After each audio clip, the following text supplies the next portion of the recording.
Bom dia a todos novamente, que Jesus seja em nossos corações. Muito grato pela presença de todos, aos companheiros que também nos ouvem através aí da rede, da internet. Muito grato pela presença. E hoje nós temos nesse dia, como o Gladys disse, um dia que na história da humanidade tem um significado, porque ao longo de todas essas vidas, dessas eras, traz sim um sentido, um signo de todo um momento vivido por essa humanidade, e que tem uma expressão maior, muito significativa, na verdade um verdadeiro divisor das realidades, na expressão máxima do nosso Mestre Jesus, quando, como está lá em João no capítulo 13, versículo 34, o Mestre diz: trago para vós um novo mandamento, amai-vos uns aos outros assim como eu vos amei. Na expressão da tradução, não traz o tom que o nosso querido Mestre trouxe. O tom que Jesus trouxe foi o de: ordeno a vós que amai-vos uns aos outros. Pouquíssimas vezes Jesus se dirigiu ordenando alguma coisa, embora seu tom sempre foi imperativo, direto, claro, transparente. Mas nesse momento a tradução é essa: ele ordena a todos aqueles que estão à sua volta que amemo-nos uns aos outros, a todos nós. Então, compreender o significado disso e trazer nessa manhã para que a gente possa conversar sobre isso, porque quero trazer a vocês que, na minha visão, algumas reflexões sobre essa frase, uma frase aparentemente tão singela, tão já ouvida por nós ao longo da nossa vida, tantas e tantas vezes, mas que muito provavelmente não tem produzido as reflexões necessárias. Porque se ela, e quando ela realmente produzir essas reflexões, nós entenderemos que, em primeiro lugar, ela é absolutamente revolucionária. Entenderemos que, em segundo lugar, ela é destruidora. E, em terceiro lugar, ela é profética. Ela é revolucionária porque ela significa uma revolução com todas as práticas, com todos os costumes que são adotados até o momento.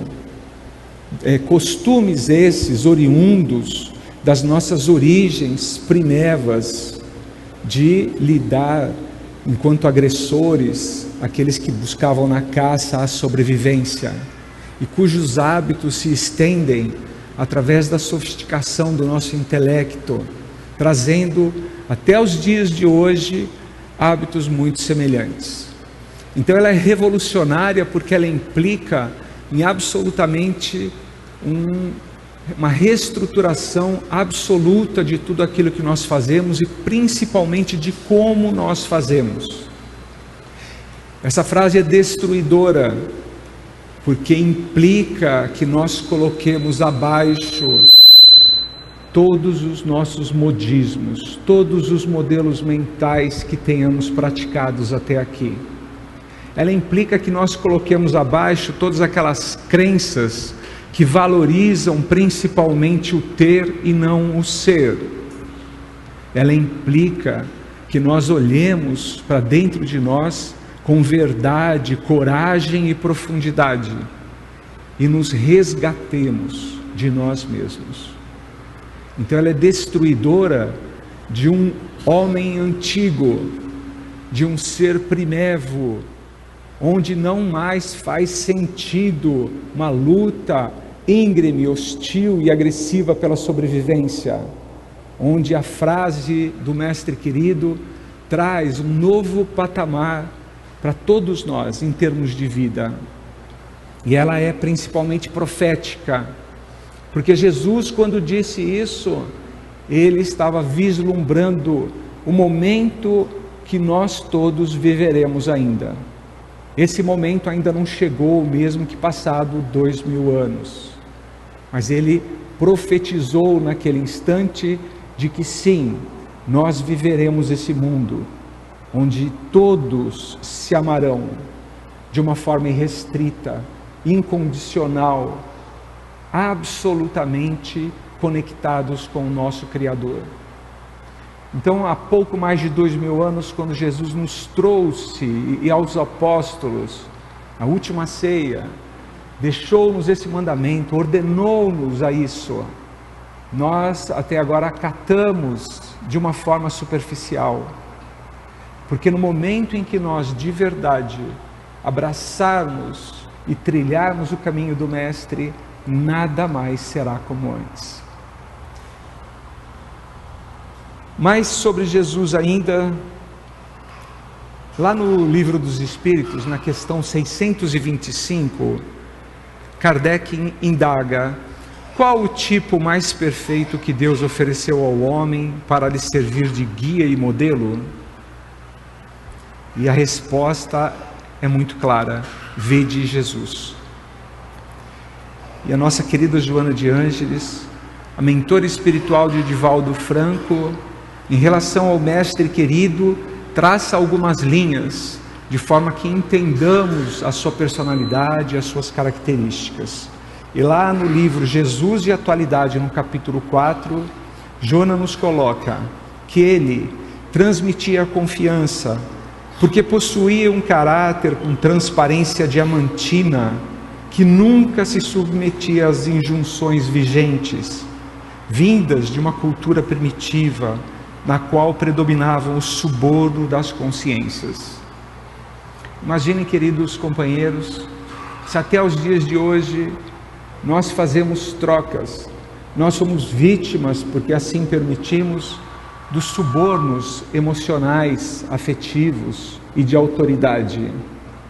Quando nos achamos dentro de uma situação onde entendemos que temos a perder, seja na relação de trabalho, seja na relação social, nós tendemos a não sermos mais tão transparentes, tendemos a simplesmente abrir mão daquilo que de fato acreditamos, em prol daquilo que achamos ser o benefício que permite uma convivência, entre aspas, pacífica.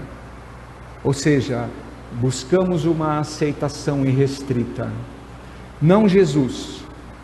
Jesus, com o seu caráter absolutamente cristalino, sólido, concreto, agia, era a ação pura. E ele trazia para que todos pudessem, através do seu exemplo maior, compreender a necessidade de uma posição diferente. Joana nos coloca ainda que naquela época nem a hipocrisia ou a legislação arbitrária e parcial e a preocupação com a formalidade e a aparência em detrimento dos valores legítimos do indivíduo, ele não cedia a nada disso. Ele absolutamente dizia que tinha vindo em nome do Pai e que todos nós, para chegarmos a esse caminho de salvação, precisávamos percorrer e ser através dele. E isso significa: amai-vos uns aos outros, assim como ele nos amou. Significa reconstruirmos toda a nossa história, todas as nossas passagens. Joana ainda acrescenta e nos traz que ele era portador de coragem. Ele se insurgia contra a injustiça, onde e contra quem se apresentasse, nunca se omitindo, mesmo quando o consenso geral atribuía legalidade ao crime. É interessante quando nós lemos as palavras de Joana e quando nós entendemos que, se isso era uma percepção de ocorrências daquela época, quando nós vemos a realidade hoje, eu perguntaria: será que é muito diferente? Será que não padecemos hoje das mesmas crises, das mesmas dúvidas, dos mesmos problemas? Por quê? Porque quantas vezes nós nos omitimos? Quantas vezes nós sabemos que o caminho deveria ser outro, que não condiz com um caminho de compreensão e de amor. Mas nós, em nome, muitas vezes, de uma suposta legalidade ou da nossa falta de coragem, nós nos tornamos cegos, nós nos tornamos aqueles que se omitem, não se apresentam, não têm a coragem para se posicionar. E queridos, ser cristãos significa não se omitir. Ser cristão significa ombrear com coragem, abraçar aquilo que Jesus nos trouxe, lutar contra as injustiças, assim como ele fez, seja nos templos, onde ele não permitia que mercadejassem, vendessem os atos de fé, seja junto àqueles de quem ele ajudou e defendeu a todo instante, a todo momento.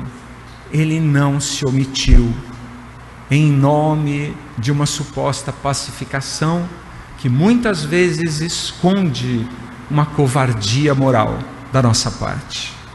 Não, o Mestre estava presente e de uma forma pacífica, de uma forma amorosa, de uma forma penetrante e contundente, a ponto de que foi julgado da pior forma, da pior maneira, a controvérsia de tudo aquilo que se apresentava, porque simplesmente não seguia o modelo vigente. E nós, como temos nos apresentado a nossa vida, como temos aferido junto aos nossos, nos dizendo cristãos? Como podemos nos dizer cristãos com tantas ausências, com tantas omissões, com tantas e tantas vezes em que não nos apresentamos para defender o injustiçado, para nos colocarmos ao lado daquele que precisa da compreensão e da tolerância? Mas falar sobre o amor trazido por Jesus significa mergulhar ao longo da história, porque nós tivemos, sim, ao longo de toda a existência e das existências, expressões, vultos relevantes, consideráveis, que merecem todo o nosso respeito, porque trataram das suas versões a respeito do amor. Por exemplo, Albert Einstein. Einstein, conhecido por todos nós, nas escolas, nas matérias, e pouco conhecido pelo seu lado enquanto pensador, pelos valores que ele sempre defendeu.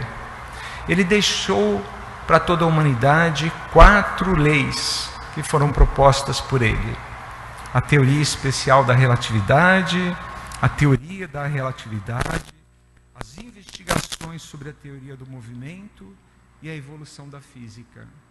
O que poucos sabem é que ele nos deixou também uma 5ª lei, a lei do amor. Porque na vivência que ele teve no final de vida, e tendo contato com a obra de Jesus, ele ressignificou sua existência e disse que as outras, elas fazem parte de um conjunto transitório, mas que ela é definitiva, a lei de amor. Nós tivemos também Buda, que num determinado momento, ele contribuiu de forma expressiva com a análise da chamada compaixão. Então, hoje, aqueles que se dizem budistas, praticam para com o seu semelhante a tolerância, a compaixão, a empatia para com as dores alheias. E ele explorou, no bom sentido, de aprofundar-se na compreensão dessas práticas humanas. Krishna dedica-se a cuidar das reencarnações. Apresenta ao mundo as características da natureza humana, apresentando e trazendo essa realidade. trazendo um cenário e um contexto e que faz com que todos aqueles busquem e apresentando à humanidade um lado espiritual, que não mais é só a questão da matéria, não mais é só a questão daquilo que nós conseguimos ver. Krishna nos traz a necessidade de compreender que somos muito mais do que isso que consigamos tatear, perdão.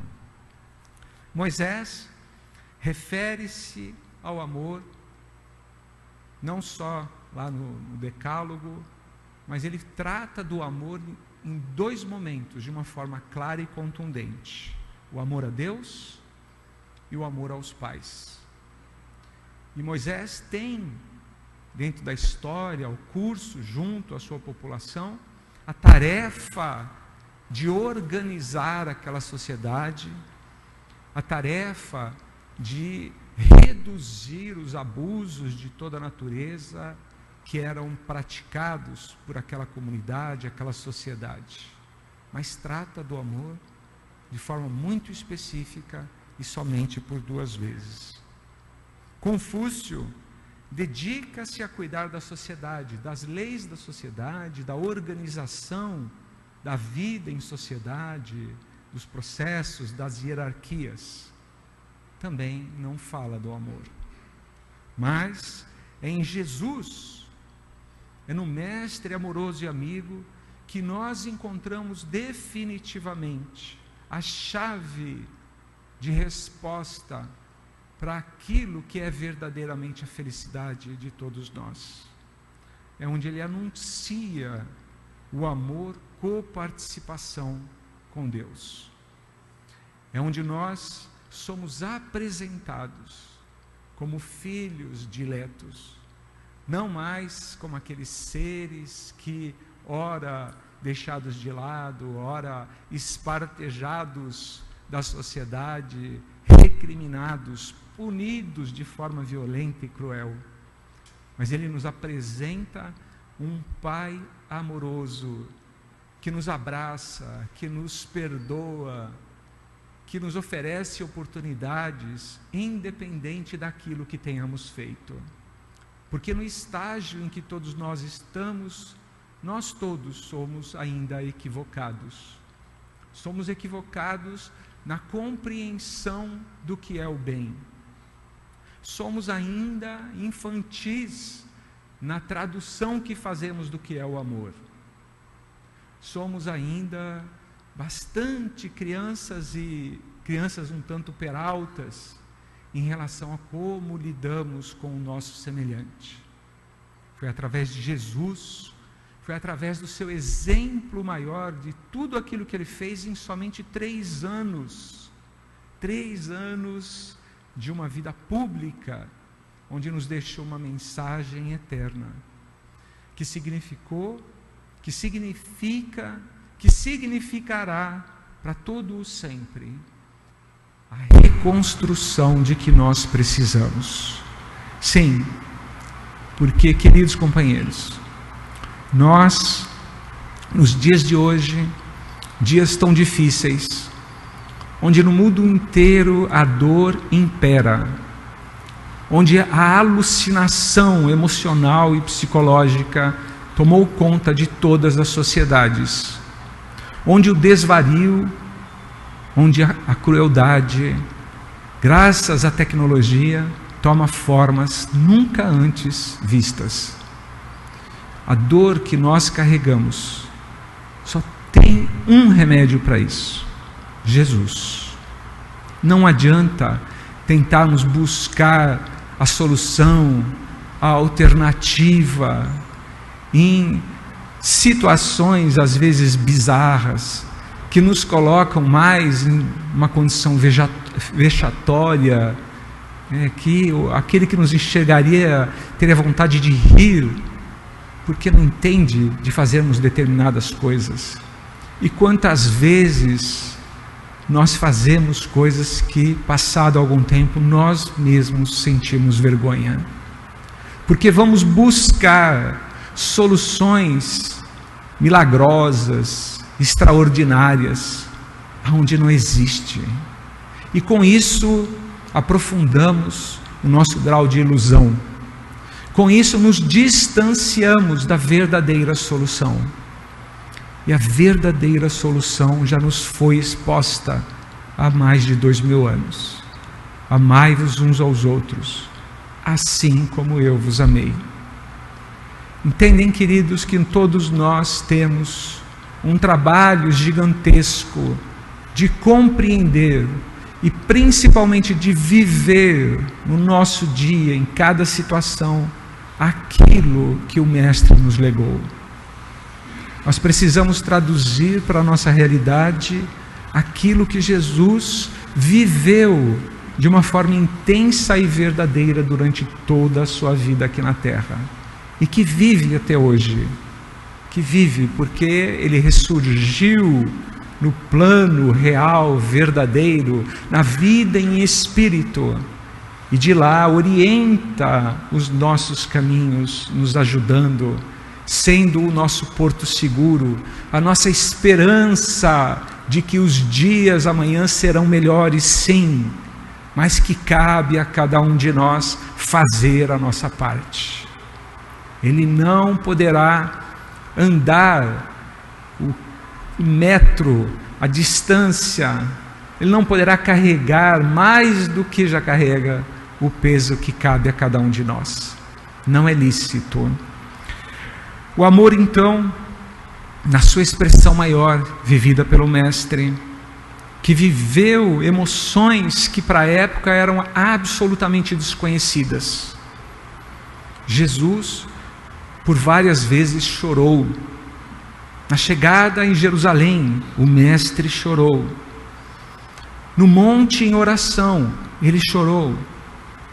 E chorar, se nos dias de hoje é uma expressão ainda vista como inadequada para o homem, o gênero masculino, porque é tido como oponente à suposta fortaleza, ao suposto bastião de segurança e de dureza da figura masculina, Jesus, naquela época, já inaugurou e trouxe para a humanidade a necessidade da vivência de todas as emoções. Se hoje nós encontramos as dificuldades que encontramos ao expressar as emoções, imagina como o Mestre foi visto, de que maneira estranha ele deve ter sido entendido, percebido por aqueles que estavam à sua volta. Mas é um homem chorando? Como assim? O que é isto? Porque chorar, mais do que em qualquer momento, era sinônimo de fraqueza, era sinônimo de falta de capacidade, de desequilíbrio, de destempero. E Jesus traz no seu exemplo a necessidade de vivermos todas as emoções. Não foi um choro desesperado, desequilibrado, foi a tradução de emoções vigorosas que batiam, existiam e existem nesse ser completo. Imagine então a tradução de um amor, de falar de amor numa época como aquela. Falar de amor há 2000 anos atrás, onde vivia-se uma sociedade absolutamente primitiva, uma sociedade grosseira, tosca, uma sociedade agressiva, onde matava-se por qualquer razão, de qualquer forma. Imagina levar aos semelhantes a expressão do amor. Mas os tempos passaram. Hoje, o amor, ele já é, por exemplo, assumido enquanto não só algo possível, existente ao gênero humano, possuidor, de sensibilidade junto com a inteligência. As emoções já são estudadas, são auscultadas, elas são trabalhadas, Já se avalia quanto e como elas interferem nos resultados, nas relações humanas, e já se sabe que o amor, ele tem um papel sim muito importante. Ele desempenha, por exemplo, um papel, e muitas vezes curativo, nas doenças que todos nós temos ou teremos algum dia. E ele já é estudado, por exemplo, por vários dos segmentos aí, a medicina, a psiquiatria, a psicologia, que estuda e que tirou aquela tônica unicamente mística e religiosa do passado a respeito do amor. E o amor hoje é considerado psicoterapêutico. É aquela questão que muitas linhas já afirmam, que aquele, por exemplo, que ama, ele não adoece. E é interessante isso, porque nós precisamos compreender o funcionamento, e aí vem a ciência e nos ajuda a entender como que essa máquina responsável pela nossa interação, as construções que nós fazemos ao nosso redor, sejam construções afetivas, sejam construções materiais, mas como que essa máquina funciona? E hoje procura-se mais do que nunca os chamados hormônios da felicidade. Procura-se já de longa data, mas como sempre nós, pela nossa miopia, nós procuramos nos lugares errados. Procuramos nas ilusões que são passageiras. E muitas vezes, ao fazer isso, trazemos para o nosso organismo toxinas que nos tornarão dependentes cada vez mais, porque criam nesse mecanismo vivo uma condição efêmera de um amor, de uma alegria, de um prazer absolutamente passageiro. Mas já se sabe que a vivência do amor, que é o desejo pelo bem do outro, é a satisfação que se descobre quando você se enxerga e se descobre como alguém que consegue contribuir para o seu semelhante. E você consegue contribuir porque todos nós temos alguma coisa para dar e para oferecer. Todos nós temos dentro do nosso ser, dentro do nosso coração, expressões de qualidade que tantas e tantas vezes nós mesmos esquecemos. Elas estão lá, largadas, deixadas de lado, porque nós aprendemos a manipular a vida de uma forma ainda hostil e agressiva. E no exercício do bem ao nosso semelhante, ao levarmos para o companheiro em dor a ajuda de que ele necessita, qualquer que seja a forma, nós experimentamos algo novo. Nós experimentamos uma sensação que normalmente não temos um nome a dar, mas que é o efeito desse amor. E essa sensação, essa experimentação, ela produz, sim, porque as emoções, todas elas, produzem mudanças no nosso organismo biológico. E o amor produz uma mudança no nosso organismo biológico. Ele acelera a produção de moléculas de noradrenalina, de serotonina. Ele faz com que o nosso cérebro funcione de uma maneira quase que no estado de êxtase. E aí nós não compreendemos aquela alegria. Aliás, a gente não associa isso com esse estado de alegria, porque ela não tem a ver com aquela alegria que nós estamos acostumados, que é uma alegria daquele que busca as coisas vazias, as coisas vãs, onde não está a verdadeira alegria. Então, descobrir isso e saber que as nossas emoções, elas interferem na nossa vida.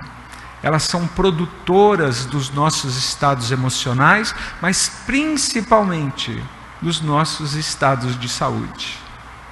Então coloque em nossas mãos a possibilidade da cura.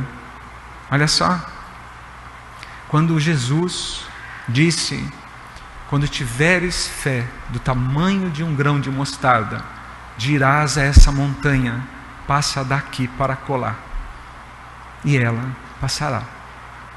Vocês acham, companheiros queridos, que o Mestre nos falou isso porque ele queria ficar de bem no pedaço? Ele estava usando de alguma campanha de marketing para fazer e usar uma frase de expressão? Não, isto é a verdade, isto é a absoluta verdade. Existe dentro de nós a centelha divina, simplesmente porque fomos criados por um Deus de amor, e habita em nós uma centelha de criação, de transformação, que pode fazer com que nós sejamos elevados a uma condição de felicidade.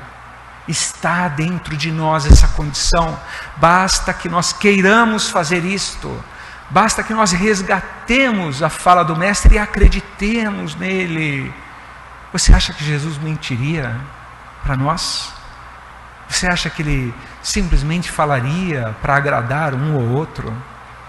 Ele trouxe para cada um de nós uma verdade, ele trouxe uma expressão para que ao longo de todos os séculos seguintes e dos próximos, nós abracemos isso e tenhamos isso na nossa frente para usarmos a cada momento que nós precisarmos, porque nós carregamos sim o peso das existências, nós carregamos dores imensas nos nossos corações, nós carregamos ausências, dilacerações emocionais, perdas terríveis, inomináveis, e é nessa hora que nós precisamos resgatar Jesus, nós precisamos tornar viva a fala do Mestre, e lembrar que precisamos construir a nossa fé, que nós não somos filhos bastardos, abandonados ao léu, nós somos seres amados e criados por Ele, que aguarda e que sabe que mais cedo ou mais tarde nós chegaremos a uma condição de felicidade plena. Então, queridos companheiros, por que adiarmos tudo isso?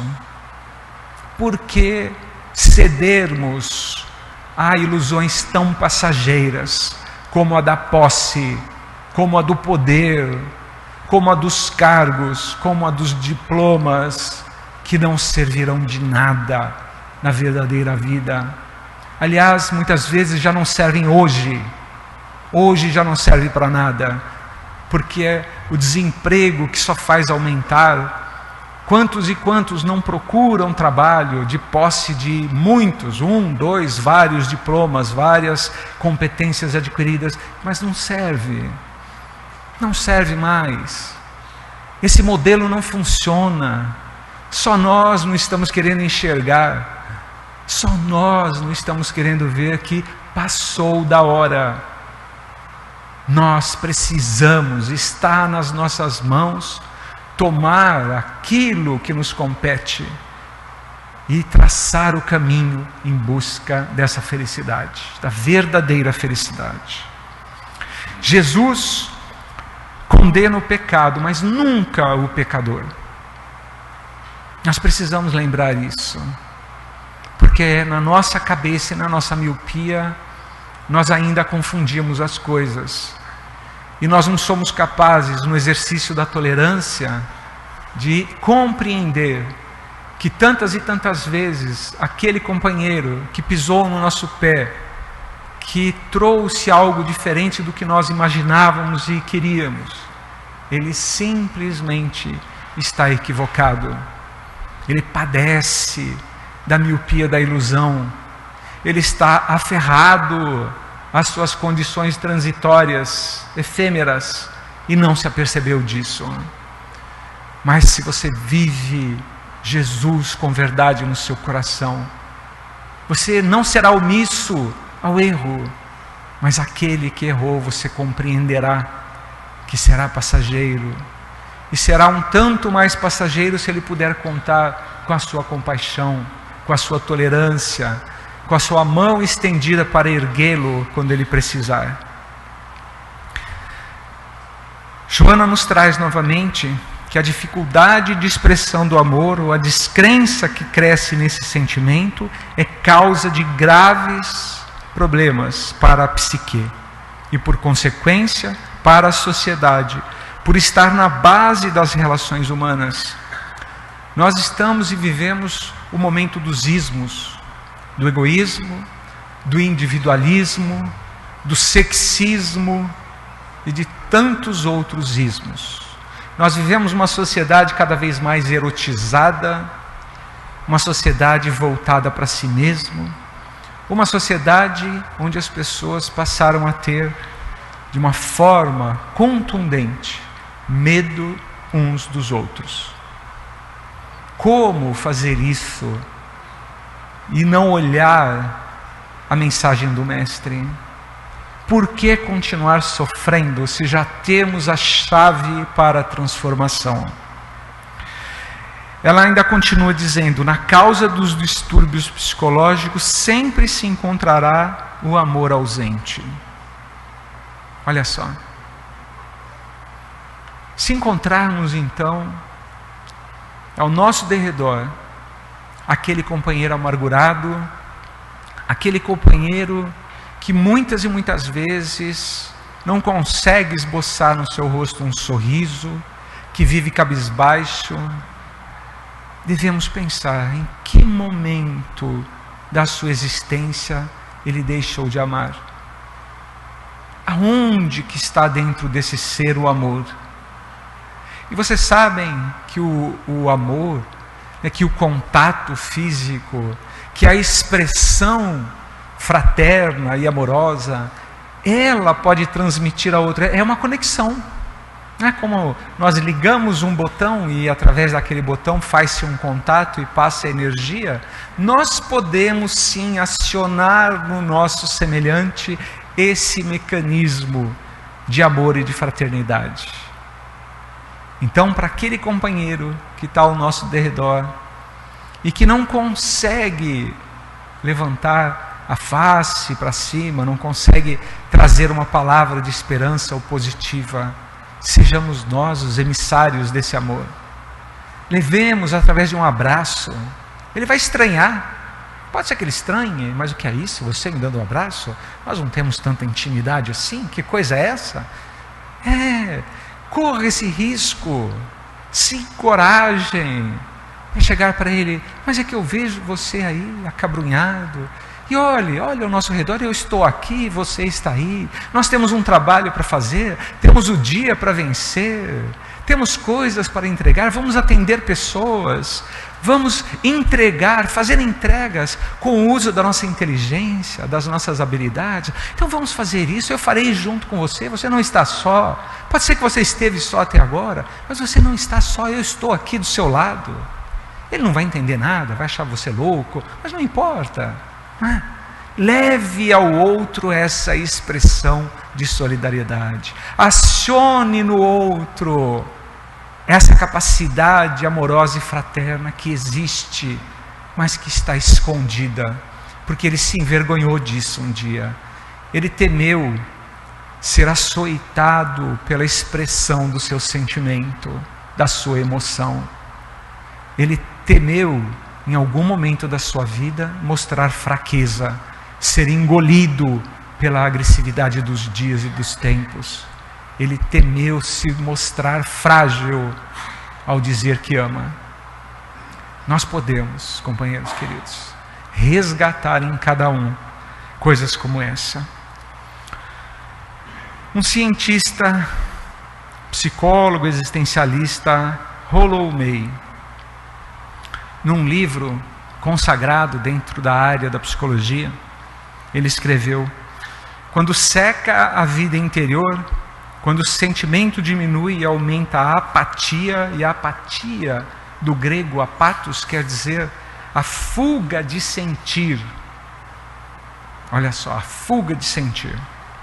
Quando não se pode afetar, nem sequer tocar genuinamente outra pessoa, a violência explode com necessidade demoníaca de contato, como louco impulso, forçando esse contato de maneira mais direta possível. Então, esse cientista social, humanista, ele tentou, da sua forma, traduzir a loucura da qual nós padecemos hoje. A loucura que todos nós vivemos.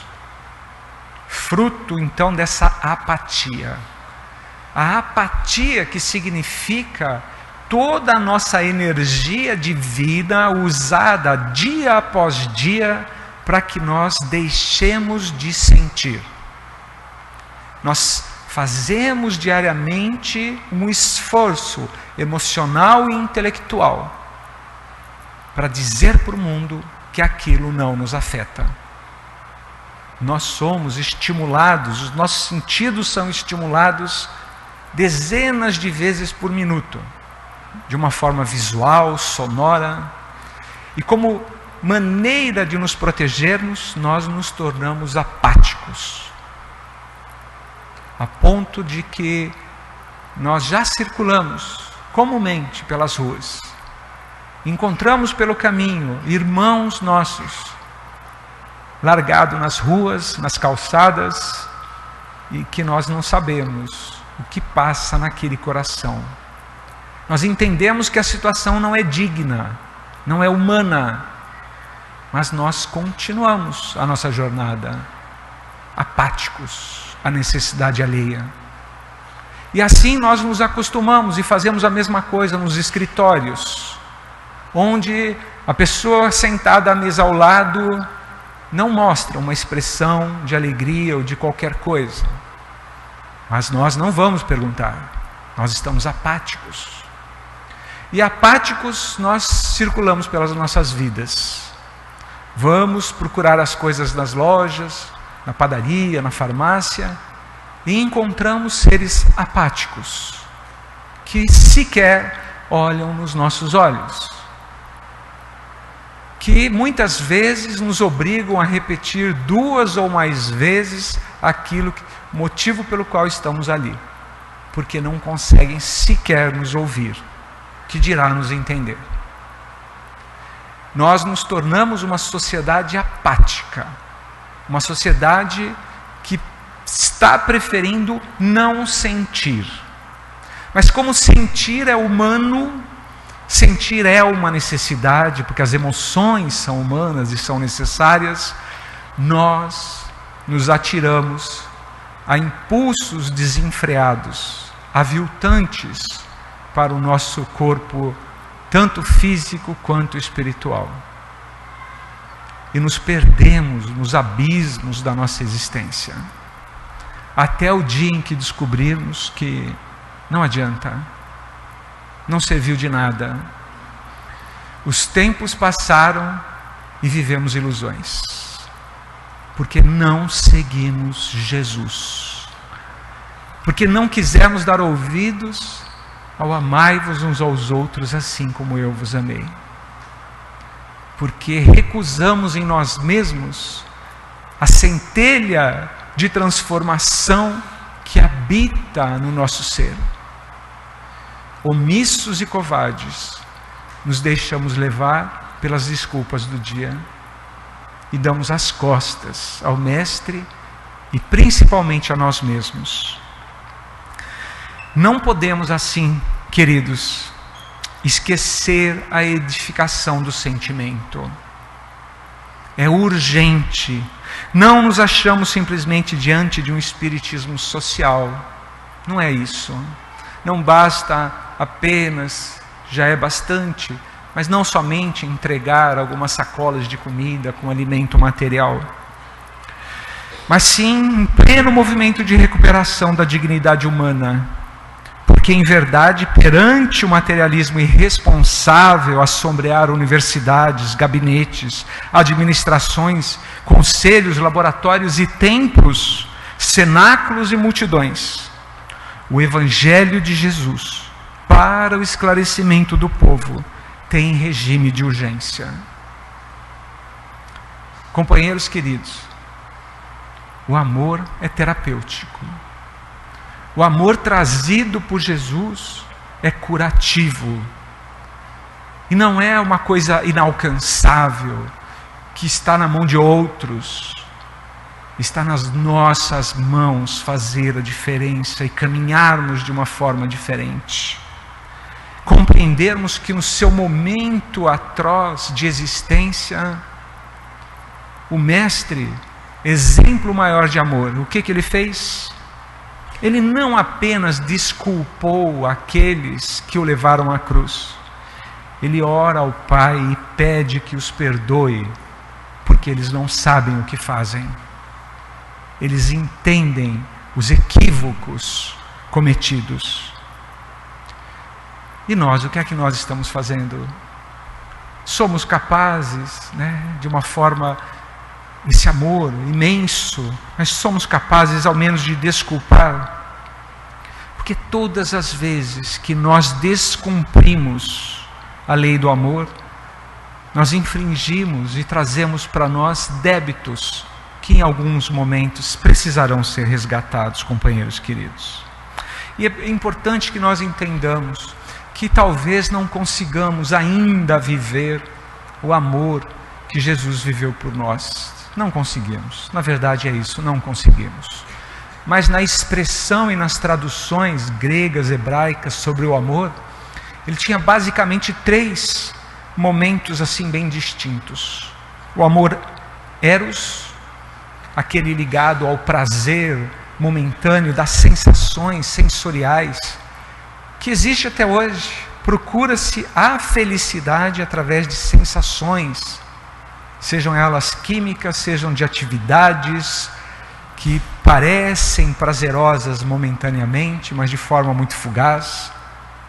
Mas existe também o amor, aquele que traz a compreensão do outro, o amor filia, aquele que está na raiz, por exemplo, da filosofia, da interpretação da existência, que é já aquele amor onde eu consigo compreender o outro que está do meu lado.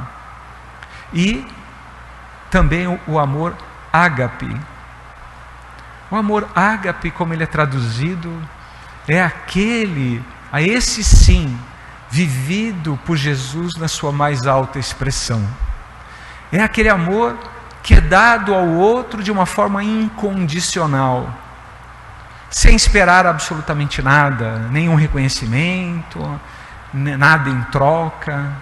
Ao contrário, se ao entregarmos para o outro alguma coisa e tivermos uma repreensão, tivermos uma reprimenda, uma reprovação, nós continuamos.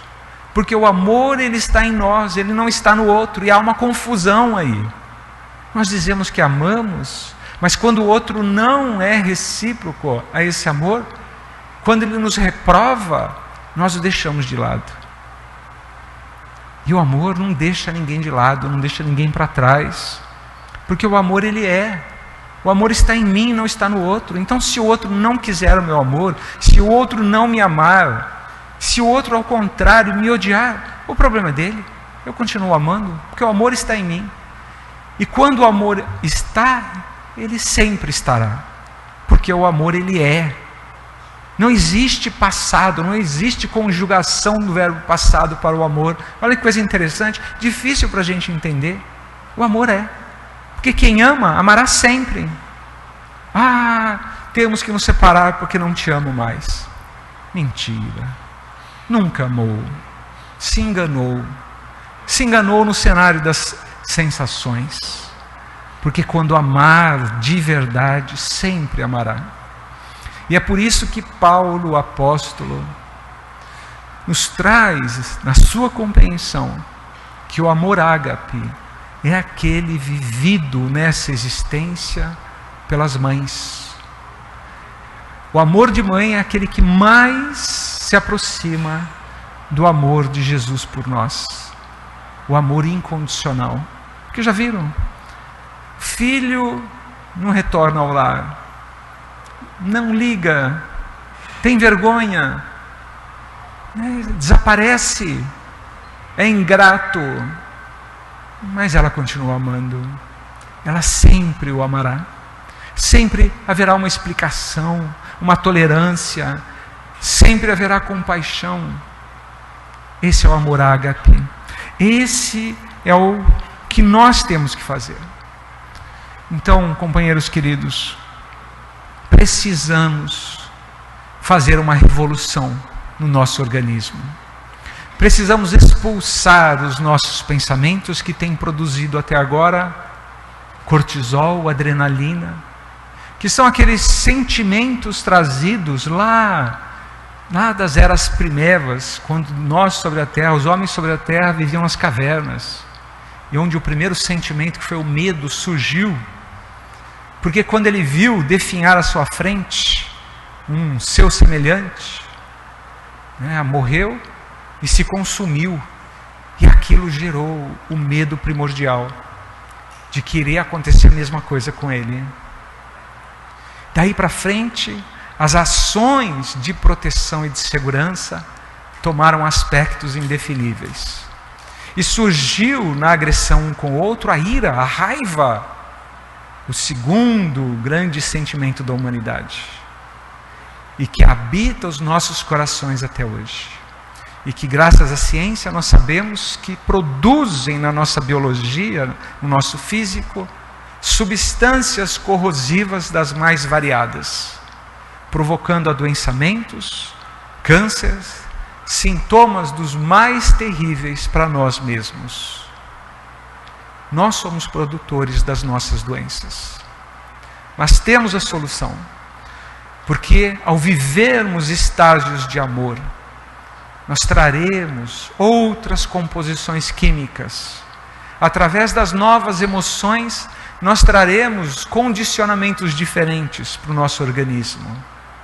E assim, nós criaremos oportunidade de saúde. Então, encontrar Jesus significa a vivência plena. Divaldo Franco, esse querido companheiro de Seara, narra a história de uma patrícia lá nos tempos romanos.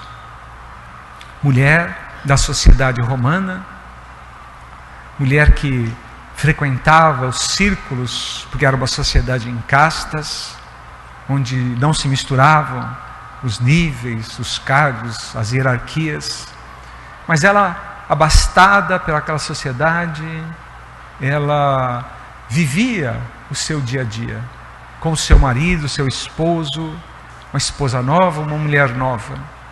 E seu esposo, como a maioria dos homens naquela época, a prática era comum de ter amantes, de ter uma vida muito além da sua vida familiar.